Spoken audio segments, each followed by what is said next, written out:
गांव वाले मिलके दे दे तो वो अपनी मेहनत करके खाएगा। तो ये जो समानता लाने की बात थी, उसमें बड़े बड़े महाराज लोगों ने बड़े प्रसंग है। 180 एकड़ जमीन थी उस गांव में, सारा बंटवारा जमीनों का हुआ तो 7-7 एकड़ जमीन सबको आई। तो उन जिनके पास 180 एकड़ थी उनको भी जमीन 7 एकड़ मिली, और जिनके पास 2 एकड़ 1 एकड़ थी जिसके पास नहीं थी उसको भी 7 एकड़ मिली। ये जो समानता की बात है, ये जो दान की बात है, ये समाज में संतुलन कैसे लाया जाए।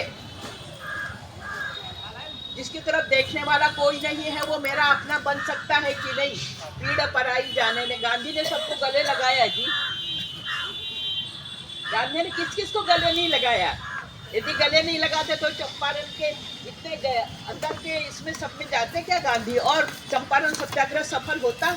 नील के इतने अत्याचार, इतने अन्याय जो सहन किए, उसको सबको हल करने का, और उसमें सब लोग जुट गए, उसमें पूरा भारत लग गया उसमें।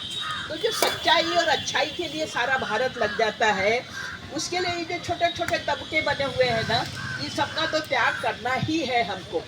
धर्म है, जाति है, वर्ग है, अनेकों भेद है, ऊंच नीच का भेद है, अमीर गरीब का भेद है, लेकिन संगठित तो होना होगा।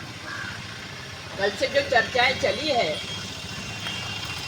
कि हमारा एक एक गांव यदि समग्रता की दृष्टि से एक एक प्रश्न हल करें, हम गांव के जमीन के प्रश्न हल करें, शिक्षण के प्रश्न हल करें, स्वास्थ्य के प्रश्न हल करें, सबको मकान कपड़ा सभी मिल रहा है कि नहीं मिल रहा है ये देखें, तो हमारा गांव समग्र रूप से विकसित हो रहा है कि नहीं। एक एक विषय को लेके हम करते हैं। मेरी रुचि नई तालीम में है तो मैं नई तालीम का काम करती हूँ, किसी का जमीन बांटने में है वो काम करता है।